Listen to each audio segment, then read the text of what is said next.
All right, let's get to know our little friends, our friend, the diaphragm.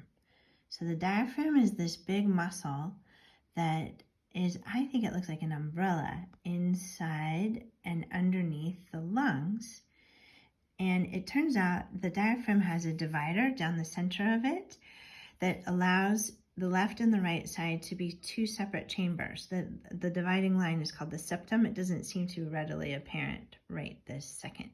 But the diaphragm is three-dimensional. So it's not only when you breathe diaphragmatically do you want to feel it in the front, but you also want to feel it in the side and to a certain extent into the back. I once met a man who could, utilizing incredibly powerful diaphragmatic breathing, could separate and open up one side of his rib cage visually at a time. So that's how powerful that diaphragm can be. There's some goals there for you, a little party trick.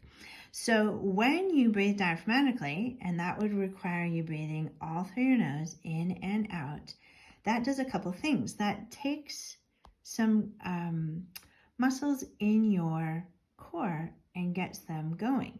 One of the big ones it gets is the holy grail of core muscles. This is called the transverse abdominis. Transversus abdominis.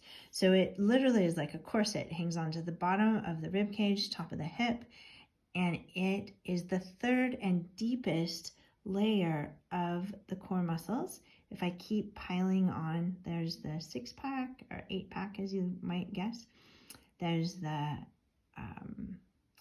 obliques, and here's the topmost layer. So you are down 3 core muscles there when you are using that transverse abdominis simply by the way you breathe.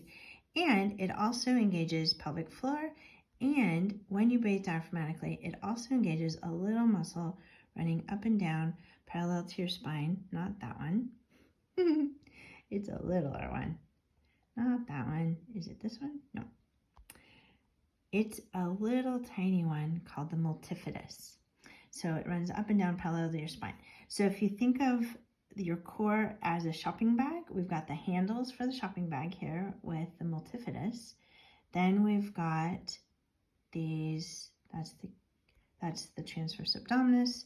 That's the body of the shopping bag, and then the bottom of the shopping bag, all of those pelvic floor muscles. You get all those muscles simply by how you choose to breathe. Now, the other interesting thing is when you take deep breaths, sometimes I will put my hands on people's shoulders and I'll say, take a deep breath, and their shoulders will go up and down. So they're using this muscle, the trap muscle here, to pull the rib cage up rather than expand it out like you would if you were using the core muscles. So breathing all through your nose, breathing diaphragmatically, can take pressure off this trapezius muscle, and this is the headache muscle. You notice it attaches right at the base of the head. And it also can make the shoulder mad. It can make the jaw mad. It can give you sinus problems. It can give you tinnitus. It can give you jaw problems.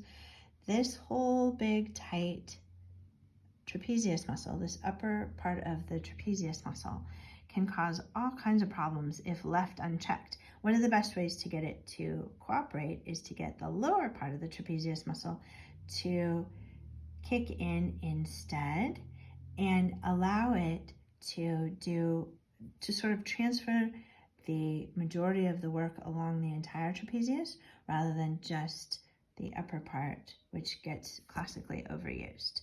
So that's why you want to breathe all through your nose, because it is a core workout and it also takes pressure off that upper trap.